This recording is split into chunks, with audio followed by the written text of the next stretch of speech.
ആരാണ് അയാൾ? 1170. Hello, welcome back to my YouTube channel. അപ്പോൾ കുറേ നാളായില്ലേ ലോങ് വീഡിയോ ചെയ്തിട്ട്. ഞാൻ എൻ്റെ എല്ലാ വീഡിയോയുടെ ഇൻട്രോയിലും ഞാൻ ഇത് തന്നെ പറഞ്ഞു തോന്നുന്നുണ്ട്, കുറേ നാളായില്ലേ എന്ന്. ശരിയാണ്, ഞാൻ ഒരു ലോങ് വീഡിയോ ഇട്ടതിന് ശേഷം പിന്നെ വലിയൊരു ബ്രേക്ക് എടുത്തിട്ടാണ് അടുത്തത് ഇടണേ. പക്ഷേ ഷോർട്സ് ഇപ്പം ഞാൻ റെഗുലറായിട്ട് ഇങ്ങനെ ഇട്ടിട്ട് പോകുന്നുണ്ട്, കാണാത്തവരുണ്ടെങ്കിൽ കണ്ടു നോക്കൂ. അപ്പോൾ ഞാൻ വിചാരിക്കണത് ഇന്ന് മുതൽ കുറച്ച് ദിവസം 7 ദിവസത്തെ ഡേയ്സ് ഇൻ മൈ ലൈഫ് പോലെ വീഡിയോ എടുക്കാമെന്ന്. എൻ്റെ ക്യാമറ ഇളകുന്നുണ്ടെങ്കിൽ ക്ഷമിക്കണം, ഞാൻ സംസാരിക്കുന്നില്ല, എൻ്റെ കൈ ഇളകുന്നതുകൊണ്ട് എൻ്റെ ക്യാമറയും ഇളകുന്നുണ്ട് തോന്നണം, ഉണ്ടെങ്കിൽ സോറി.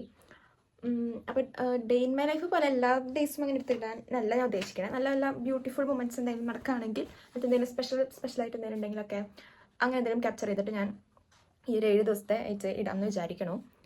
അപ്പോൾ ഇപ്പം ഞാൻ ജിമ്മിൽ പോകാൻ റെഡി ആയിട്ടാണ് ഇരിക്കണേ. See my outfit. ഞാൻ ജിമ്മിലെത്തിയിട്ട് ഫുൾ ഔട്ട്ഫിറ്റ് കാണിച്ചു തരാം.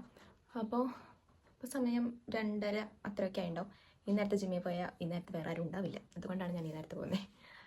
അപ്പം അപ്പോൾ അത്രയേ ഉള്ളൂ. നമുക്ക് പതിയെ ഓരോ വീഡിയോസ് ആയിട്ട് കാണാം. ഇനി ഞാൻ ജിമ്മിലെത്തിയിട്ട് അവിടുത്തെ ഒരു അവിടുത്തെ എല്ലാതൊന്നും ആയിട്ട് ഞാൻ കാണിച്ചു തരാം. അപ്പോൾ ബൈ. ജിമ്മിൽ വെച്ചിട്ട് ഞാൻ അധികം ക്ലിപ്സ് ഒന്നും എടുത്തില്ല, കാരണം ഞാൻ മറന്നുപോയി. ഞാൻ അന്നൊരു ഷോർട്ട് വീഡിയോ ഷൂട്ട് ചെയ്യുന്നുണ്ടായിരുന്നു, അപ്പോൾ അതിനെ പറ്റിയ ക്ലിപ്സ് കൂടുതൽ എടുക്കണ്ടായിരുന്നേ. അപ്പോൾ അതുകൊണ്ട് അധികം ക്ലിപ്സ് ഒന്നും അവിടെ നിന്ന് കിട്ടിയില്ല. സാധനം കാണിച്ചു തരാം. ഇന്നല്ല ഇപ്പം ഈ ബുക്ക് എല്ലാവരും കണ്ടിട്ടുണ്ടാവില്ലേ? റാം കെയർ ഓഫ് ആനന്ദിയാണ്, അഖിൽ പി ധർമ്മജനാണ് എഴുതിയിരിക്കുന്നത്. ആക്ച്വലി ഈ ബുക്ക് ഞാൻ കഴിഞ്ഞ കൊല്ലം ഈ സമയത്തൊക്കെ ആയിട്ടാണ് വായിച്ച് തീർത്തിട്ടുണ്ടായിരുന്നത്. വായിച്ച് തീർത്തത് കരഞ്ഞ് ഒരു വഴിയായിട്ടാണ്. അതായത് അവസാനമൊക്കെ എത്തിയപ്പോഴേക്കും കരഞ്ഞ് കണ്ണീരില്ലാണ്ടായി. ചില ഭാഗങ്ങളൊക്കെയാണ് വായിച്ച് കംപ്ലീറ്റ് ചെയ്യാൻ പറ്റാണ്ട് ഞാൻ കുറേ ബ്രേക്ക് എടുത്തിട്ടാണ് ഇത് വായിച്ച് തീർത്തത്. കാരണം അങ്ങനെ കുറച്ച് സങ്കടപ്പെടുത്തുന്ന ഒരുപാട് സീനുകളുണ്ട് ഇതിൻ്റെ. ഓക്കെ, അപ്പോൾ ഈ ഓഥറിൻ്റെ പേര് അഖിൽ പി ധർമ്മജൻ. അപ്പോൾ ആളുടെ ബുക്ക് ഇപ്പോൾ ലേറ്റസ്റ്റ് ആയിട്ട് കുറച്ച് ഇൻസ്റ്റയിലൊക്കെ കറങ്ങി നടന്നുകൊണ്ടിരിക്കുന്നുണ്ട്. അപ്പോൾ ആ ബുക്ക് ഞാൻ ഓർഡർ ചെയ്തു. നമുക്കതൊന്ന് ഓപ്പൺ ചെയ്ത് നോക്കാം.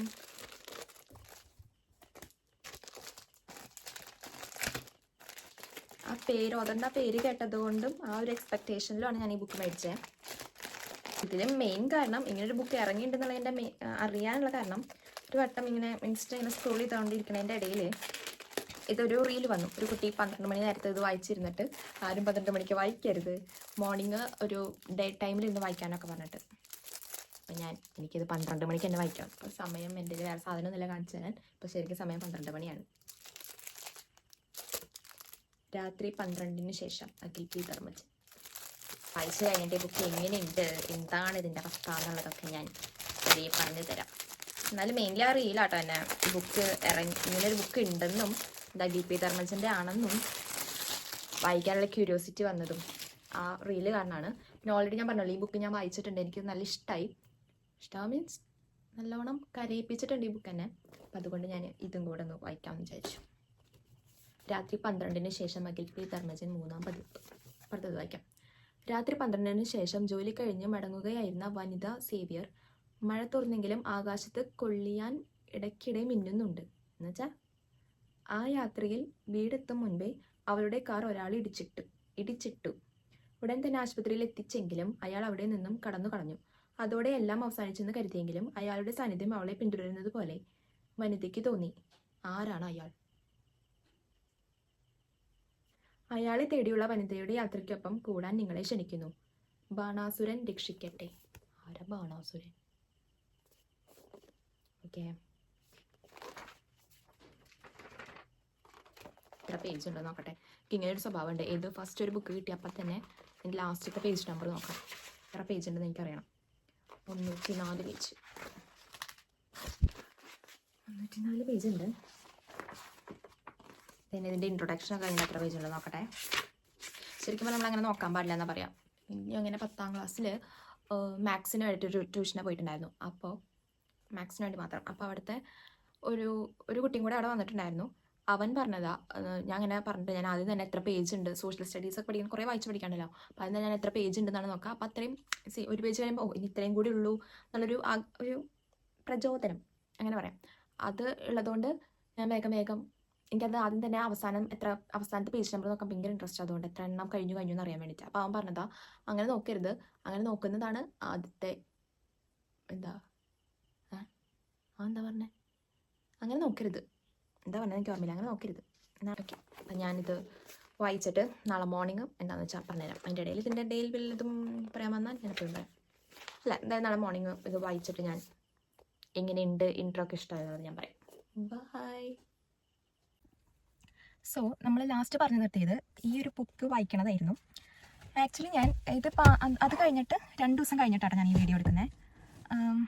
ബുക്കിനെ കുറിച്ച് പറയാനാണെങ്കിൽ ഞാൻ അന്ന് പറഞ്ഞിട്ടൊരു 4 പേജല്ല 4 ചാപ്റ്ററാണ് ഞാൻ വായിച്ച് നിർത്തിയിട്ടുണ്ടായിരുന്നത്. കിട്ടുന്നുണ്ടല്ലോ അല്ലേ? 4 ചാപ്റ്റർ ഞാൻ വായിച്ച് നിർത്തിയിട്ടുണ്ടായിരുന്നത്. കാരണം രാത്രി 12 മണിക്കായിരുന്നു ഞാൻ വായിക്കാതിരുന്നത്. അപ്പോൾ വായിച്ച് തുടങ്ങി ഒരു 2 ചാപ്റ്റർ കഴിഞ്ഞ് ഇതിങ്ങനെ ഭയങ്കര ക്യൂരിയോസിറ്റി. അപ്പോൾ 2 ചാപ്റ്റർ കഴിഞ്ഞു, 3 കഴിഞ്ഞു, 4 കഴിഞ്ഞപ്പോഴേക്കും എനിക്ക് ഉള്ളിൽ മറ്റേ പേടി കിടന്നു തുടങ്ങി. അയ്യോ ഇനി എന്താ ഇനിയും കൂടുതൽ വായിച്ചിട്ടുണ്ടെങ്കിൽ എനിക്ക് അടുത്ത തോര അറിയാനുള്ള തോര കൂടി വരുന്നു മനസ്സിലായതുകൊണ്ട് ഞാൻ അടച്ചു നിർത്തി. കാരണം ഈ ബുക്ക് കുറച്ച് ഹൊററാണ്, കുറച്ച് പേടിപ്പിക്കണ സാധനങ്ങളുണ്ട്. എനിക്കിത് നന്നായി പേടിപ്പിച്ചിട്ടുണ്ട്. അതുകൊണ്ട് ഞാൻ പറഞ്ഞത് കുറച്ച് പേടിപ്പിക്കേണ്ടതുണ്ടായിരുന്നു. അതുകൊണ്ട് ഞാൻ പിറ്റേ ദിവസം ഉച്ചയ്ക്ക് 12 മണിക്കാണ് ഞാൻ അത് വായിച്ചു തീർത്തത്. 12 ഞാൻ ചൂസ് ചെയ്തൊന്നുമില്ല, ആ നേരത്താണ് ഞാൻ ഫ്രീ ആയത്. എണീറ്റ് വന്നപ്പോൾ ലേറ്റായി, പിന്നെ ആ നേരത്തെ ഞാൻ വായിക്കാൻ എടുത്തത്. പിന്നെ ഇത് മൊത്തം ബുക്ക് ഞാൻ ഒറ്റരിപ്പിൽ ഫുള്ളും വായിച്ചു തീർത്തു. കാരണം ഓരോ ചാപ്റ്റർ കഴിയുമ്പോഴും അടുത്തത് എന്താണെന്ന് അറിയാനുള്ള ക്യൂരിയോസിറ്റി കൂടി വരായിരുന്നു. അതുകൊണ്ട് ഞാനിത് ഒറ്റരിപ്പിൽ ഫുള്ളും ഞാൻ വായിച്ചു തീർത്തു. എനിക്കിഷ്ടമായി. ഇപ്പം നിങ്ങൾക്ക് ആർക്കെങ്കിലും ഇങ്ങനെ കുറച്ച് ത്രില്ലറും അങ്ങനെ ഹൊറർ ടച്ച് ഉള്ളതൊക്കെ വായിക്കാൻ ഇഷ്ടമുണ്ടെങ്കിൽ എന്തായാലും ഈ ബുക്ക് വായിക്കാവുന്നതാണ്. ഞാൻ സജസ്റ്റ് ചെയ്യും ഇത് വായിക്കാൻ. നല്ല ബുക്കാണ്. ഞാൻ ഫസ്റ്റ് ടൈമാണ് ഒരു ഹൊറർ തീംഡ് സാധനം വായിക്കുന്നത്. ഞാൻ അത്ര ബുക്ക് ലവറൊന്നുമല്ല. ഞാൻ അത്യാവശ്യം ഹൈപ്പ് കിട്ടിയിട്ടുള്ള, അതായത് ഇൻസ്റ്റയിലും യൂട്യൂബിലൊക്കെ അത്യാവശ്യം നല്ല രീതിയിൽ ഹൈപ്പ് കിട്ടിയിട്ടുള്ള ബുക്സാണ് ഞാൻ വായിച്ചിട്ടുള്ളത് കൂടുതലും. അപ്പോൾ അതുപോലെ തന്നെ ഇതും റാം കെയർ ഓഫ് ആനന്ദി എഴുതിയ ആളാണല്ലോ ഇതും എഴുതിയത്, അഖിൽ പി ധർമ്മജൻ. അപ്പോൾ ആ ബുക്ക് എനിക്ക് നല്ല ഇഷ്ടമായത് കൊണ്ടാണ് ഞാൻ ഇതും വായിക്കാൻ നിന്നത്. ഇതും എനിക്ക് നല്ല ഇഷ്ടമായി. ഫസ്റ്റ് ടൈമാണ് ഞാൻ ഹൊറർ തീംഡ് വായിക്കണേ. അതും എനിക്കിഷ്ടമായി. ഇത് ഞാൻ നിങ്ങൾക്ക് വേണ്ടി സജസ്റ്റ് ചെയ്യുന്നതായിരിക്കും. വായിച്ചു നോക്കൂ. ഓക്കെ, അതത്രേ ഉള്ളൂ. അപ്പോൾ ഇന്ന് നമ്മൾ കുറച്ചൊരു ഷോപ്പിങ്ങിന് വേണ്ടി പോവാം. കല്യാൺ സിൽസിൽ കുറച്ച് റണ്ണിങ് മെറ്റീരിയൽസ് നോക്കാൻ പോകണം. പിന്നെ ഞാൻ അവിടെ എത്തിയിട്ട് കാണിച്ചു തരാം.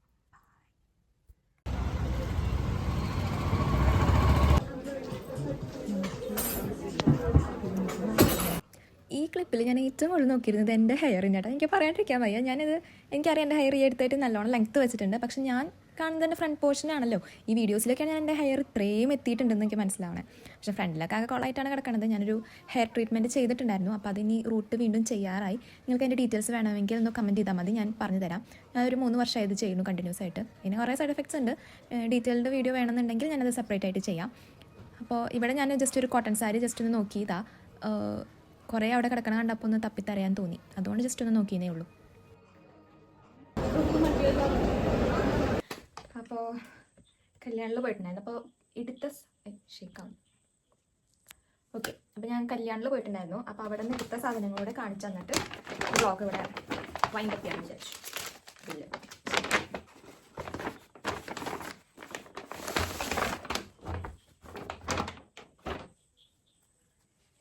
ആദ്യം മേടിച്ചത് ഈ വൈറ്റ് ഹക്കോബയിൽ വരുന്ന മെറ്റീരിയലാണ്.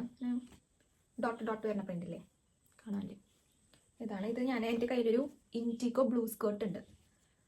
ഒരു ഫുൾ സ്കേർട്ട് ഇൻറ്റിക്കോ ഞാൻ മീഷോന്ന് മേടിച്ചതാണ്. അപ്പോൾ അതിന് ടാങ്ക് ടോപ്പ് ഇട്ട് പെയർ ചെയ്തപ്പോൾ ഞാൻ ഭയങ്കരമായിട്ട് വണ്ണം തോന്നിച്ചു. അപ്പോൾ അത് വേണ്ടെന്ന് വെച്ചിട്ട് ഈ ഹൃദയ മൂവിയിൽ കല്യാണി പ്രിയദർശിനിയുടെ ഒരു ലുക്ക് കണ്ടിട്ടില്ലേ, സ്കേർട്ടും ടോപ്പും അങ്ങനത്തെ ഒരു ലുക്ക് പിടിക്കാമെന്ന് വിചാരിച്ചു. അതിന് വേണ്ടിയിട്ടാണ് ഈ മെറ്റീരിയൽ മേടിച്ചത്. വൈറ്റ് ഹക്കോബ. എത്രയോ 1.5 മീറ്ററോ 1.25 മീറ്റർ അവിടെ വന്നിട്ടുണ്ട്, സ്ലീവ്ലെസ് അടിക്കാൻ വേണ്ടിയിട്ടാണ്. പിന്നെ അതിനെ തന്നെ ഒരു വൈറ്റ് ലൈനിങ്ങും കൂടെ അടിച്ചു. പിന്നെ ഈ ഒരു മെറ്റീരിയൽ, ഇതെന്തോന്ന് പറയുക, ഇതിന് മെറ്റീരിയലിൽ വരുന്നത് എനിക്ക് അറിയില്ല. ഇങ്ങനൊരു മെറ്റീരിയൽ, ഇത് ബ്ലൗസ് അടിക്കാൻ വേണ്ടി മേടിച്ചതാണ്. ഓണമൊക്കെ അല്ലേ വരണേ. അപ്പോൾ ഒരു ഓണത്തിന് ഞാനൊരു സാരി DIY ചെയ്യാമെന്ന് വിചാരിക്കുന്നുണ്ട്. ഒരു പ്ലാൻ ഉണ്ട്. അതിൻ്റെ വീഡിയോ ഞാൻ സെപ്പറേറ്റ് ആയിട്ട് ഇടാം. ആ DIY ചെയ്യണ സാരിക്ക് പറ്റിയൊരു ആ ഒരു കളർ കോമ്പോയിൽ ആ സാരിക്ക് വേറെ വേണ്ടിയിട്ടുള്ള ബ്ലൗസ് തയ്പ്പിക്കണം. പിന്നെ ഒരു ഫംഗ്ഷൻ അല്ലാണ്ട് ഒരു റാൻഡം കോട്ടൺ സാരി എടുത്തു. പ്രത്യേകിച്ച് പരിപാടികളൊന്നും ഉണ്ടായിട്ടൊന്നുമല്ല, ജസ്റ്റ് കണ്ട് ഇഷ്ടമായിപ്പെടുത്തൊരു സാരിയാണിത്. ഇത് സോഫ്റ്റ് കോട്ടണോ അങ്ങനെയുണ്ടോ. ഇതിനത്തിന് 1170. ഈ ഒരു സാരി 1-2 വെച്ച് നോക്കിയത് വേറെ സാരികളൊക്കെ ആയിരുന്നു, പക്ഷേ എടുത്തത് ഇതാണ്. അത്രേ ഉള്ളൂ. അപ്പോൾ ഈ വീഡിയോ ഒരു ഓൾമോസ്റ്റ് ഒരു 10 മിനിറ്റിൻ്റെ അടുത്തൊക്കെ ലെങ്ത് ആയിട്ടുണ്ട് എനിക്ക് തോന്നണം. എൻ്റെ ഒരു കാൽക്കുലേഷൻ അത്രയൊക്കെ ആയിട്ടുണ്ട്. അപ്പോൾ ഞാൻ വിചാരിക്കണം ഇവിടെ വെച്ച് നിർത്താനും. പിന്നെ ഈ ചാനൽ തുടങ്ങുന്ന സമയത്ത് എനിക്ക് വലിയ എന്ത് കോണ്ടന്റ് ഇടണമെന്ന് എനിക്ക് വലിയ ഐഡിയ ഒന്നും ഉണ്ടായിരുന്നില്ല. ചാനൽ തുടങ്ങാൻ എനിക്ക് ഭയങ്കര ആഗ്രഹമായിരുന്നു. അപ്പോൾ എന്ത് കോണ്ടന്റ് ഇടണം, അങ്ങനെ എന്ത് ചെയ്യണം എന്നൊന്നും എനിക്കൊരു ഐഡിയ ഉണ്ടായിരുന്നില്ല. എന്താ ഞാൻ തുടങ്ങി വെച്ചു. പക്ഷേ ക്രാഫ്റ്റ് ചാനലിൽ 1-2 ക്രാഫ്റ്റ് ചെയ്തപ്പോൾ എനിക്കത് ഭയങ്കരമായിട്ട് ഇഷ്ടമായി. ക്രാഫ്റ്റ് ചെയ്യാനും പിന്നെ അത്യാവശ്യം റെസ്പോൺസ് കിട്ടിയപ്പോൾ എനിക്ക് ഇഷ്ടമായി. അപ്പോൾ ഇതിപ്പോൾ ചെറുതായിട്ടൊരു ക്രാഫ്റ്റ് ചാനലായി പോകുന്നുണ്ടോ എന്നൊരു സംശയമുണ്ട്. പക്ഷേ ഞാൻ വിചാരിക്കുന്നത് ഒരു മിക്സ് ആയിട്ടുള്ള കോണ്ടന്റുകൾ ഇടാനാണ്. അപ്പോൾ എന്താണ് നിങ്ങളുടെ അഭിപ്രായം? അല്ലെങ്കിൽ ഇതൊരു പ്യുവർ ക്രാഫ്റ്റ് ചാനൽ മാത്രമാക്കി കൊണ്ടുപോകണോ അതോ മിക്സ് ചെയ്തിട്ടുള്ള കോണ്ടന്റുകൾ മതിയോ? എന്താണെന്ന് വെച്ചാൽ നിങ്ങളുടെ അഭിപ്രായം നിങ്ങൾ കമൻറ്റ് ചെയ്യും. പിന്നെ ഇതുവരെ വീഡിയോ കണ്ടെത്തിച്ചവർക്ക് ഒരുപാട് താങ്ക് യു. ഇതുവരെ വരെ എത്തിച്ചിട്ടുണ്ടെങ്കിൽ അതെൻ്റെ ക്ലോസ് ആയിട്ടുള്ള ഫ്രണ്ട്സും പിന്നെ എൻ്റെ പ്യുവറായിട്ട് ഇപ്പോൾ കുറേ നല്ല സബ്സ്ക്രൈബേഴ്സ് എനിക്കിപ്പോൾ വന്നിട്ടുണ്ട്.